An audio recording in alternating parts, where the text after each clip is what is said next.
Oh, good afternoon. My name is Joe. I live out of this 2020 Dodge Grand Caravan. And I'm going to tell you how it became that way, how I ended up living at 58 years old out of the back of a caravan. Stay tuned.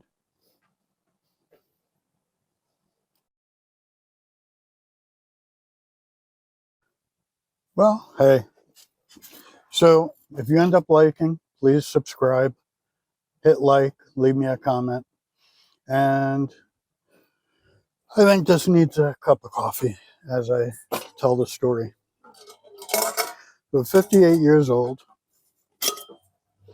I live out of this caravan, this Dodge Grand Caravan.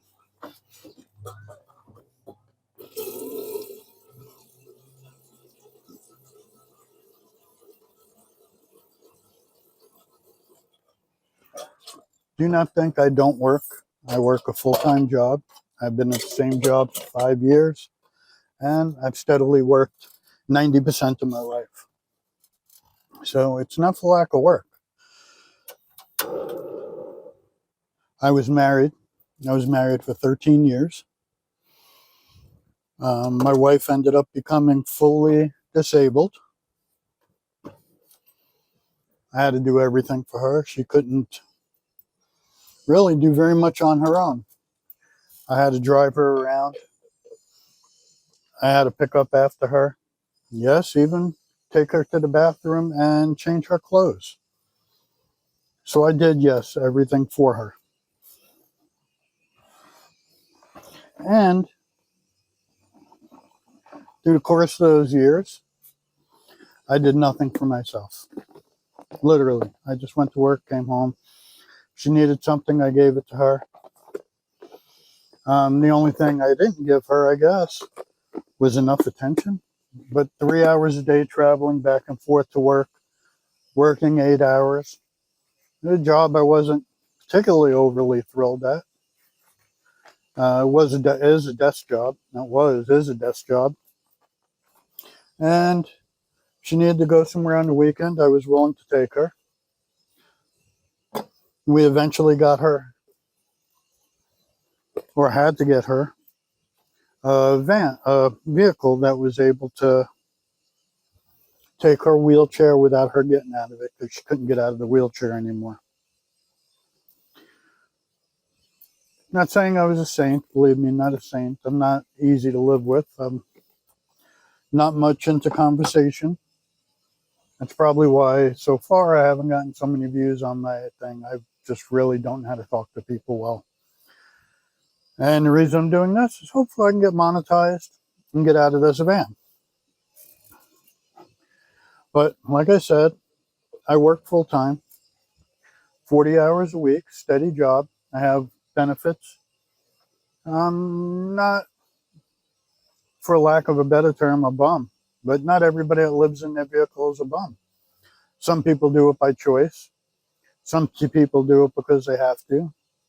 And some people are like me. It's neither a choice or have to.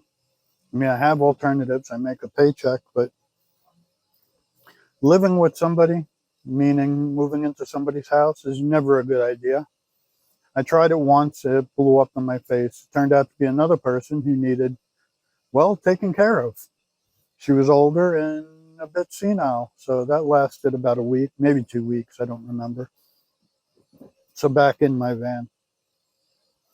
As far as money wise, I don't get paid a great deal. I don't get paid minimum wage. I'm well above minimum wage, but I'm still in upper poor, I guess.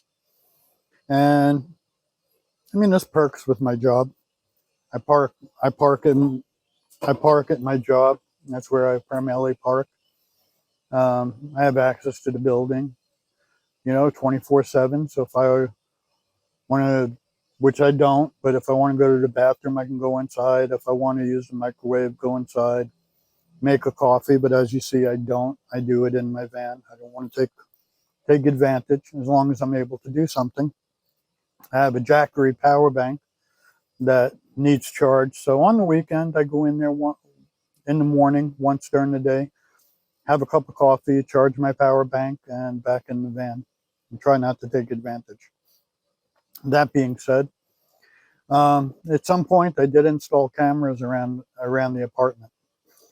First it was outside for security, and then she started falling out of the wheelchair. That was wonderful.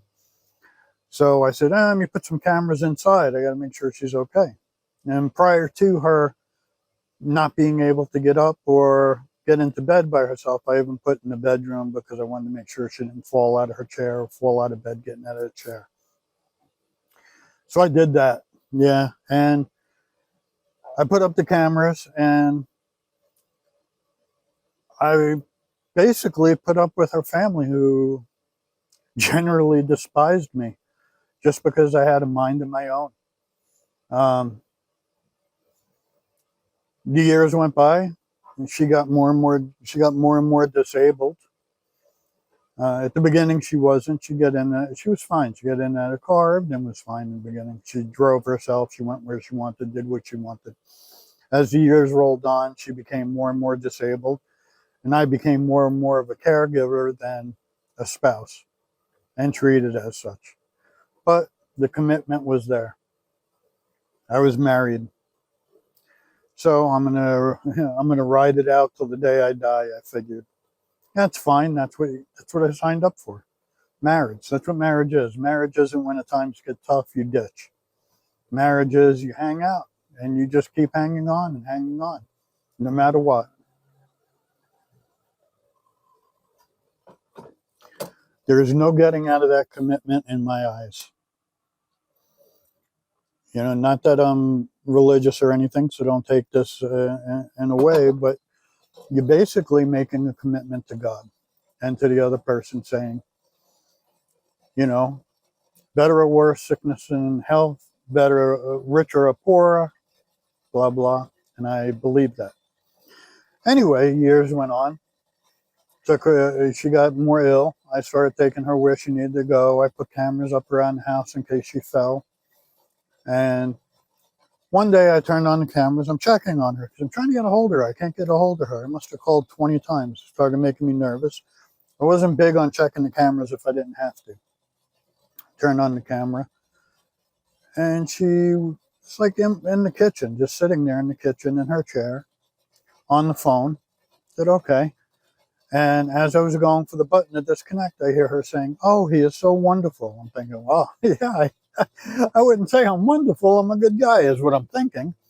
He says he thinks about me every night before he goes to bed and every morning. And at this point, I'm thinking, this is 13 years into our marriage, and she's almost completely disabled now. Thinking, no, that's not true, but okay. All right, whatever. I go away. Let her have a conversation. Next day, same thing. Can't get her. I check the cameras, and I hear her saying, "I wish he would just go away. I don't care what happens to him. Let him go live with his daughter," which is not a problem. My daughter bothers me to come there, and I just don't. I'm here. I have my job. I've been at my job for a long time. I have 401k, so I'm not leaving. She's all the way in Kentucky, and she's got a good life, and she's got people in her house she doesn't need me to worry about. She's pretty much got a house full of people that need her.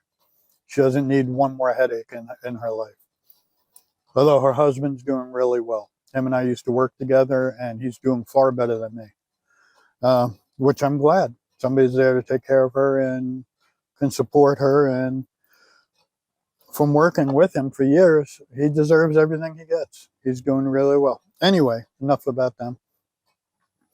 So pick up that part of a conversation. I'm thinking, well, that kind of sucks. So I guess she wasn't talking about me. This is when I'm getting curious.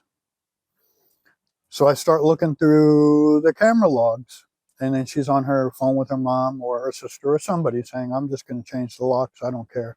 Lock them out." I'm like, well, hell, the heck did I do to deserve that? And this is all because she had met somebody online. We'll get to that towards the end. That's a surprising twist. Well, actually, no. Anybody with half a brain's already figured out what that is. But anyway, I ask people at work. I'm not one for asking advice. I'm not one for not talking about my life, but I really don't ask for advice. I pretty much know what I want to do and how I want to do it. But I'm asking people advice. I have people at work saying, just bail, get out of there. Other people saying, don't do it. She's got a pension and she's got Social Security and she makes damn near twice what well, no, more than twice what I make just on her PERS. She worked for Multnomah County Sheriff's Office. She makes more than twice what I make just on her retirement, disability, and PERS. And they're like, go after her money. She's treating you like that after all you've done for her. No, I can't do that. I'm not going to do that. I'm not that type of person. So goes on, and I just hear more conversation. So I get tired of it. And one day I tell her, I go, she doesn't know I know at this point. I come in, I go, tired of this. You're a cold person. You don't talk. I want to leave. A couple weeks down the road, I leave. I get my van set up to what you see here, and I leave. I go back to get something. I mean, she was pretty good at the end, I would go back to get things or mail or what have you. And I go back to get stuff and I hear her on the phone. Yeah, I'll send it to you. I'll send it to you. I shouldn't warn her, but I did because I don't know what feelings it is, but I just don't want to see her getting scammed. She was getting scammed. She's talking about sending him money. Still hasn't admitted it to this day, but we don't talk anymore anyway. But she eventually moves out of the apartment 8 months after I'm gone. And I get a bill in my email. She owes almost $11,000 in back rent. She didn't pay any bills. She apparently was sending all her money to this guy. So, I mean, yeah, that's how I ended up living in the van. It's not horrible. I take showers at the gym. I have money for food, for groceries and stuff like that. But with the change, most of my credit cards went to hell. And right now I'm just trying to pay off this van so I can get rid of that bill. And after that point, I'll catch my credit cards back up. I'm only a few months away from paying this van off completely. I'm going to keep it no matter what. And yeah, anyway, thanks for listening. And I hope that gives a little insight to what I'm doing. If you like my channel, please hit like, please subscribe. Subscribing helps. Eventually, at some point in time, I'll get monetized and get a little extra money. I'm going to keep making videos. Hopefully there's something you want to see. If it's something you want to see me, how I do what I do, leave me a comment. I'm open. I spend the whole week trying to figure out what's the next video. This week I'm down to this. But yeah, like I said, thanks for listening. Hit subscribe.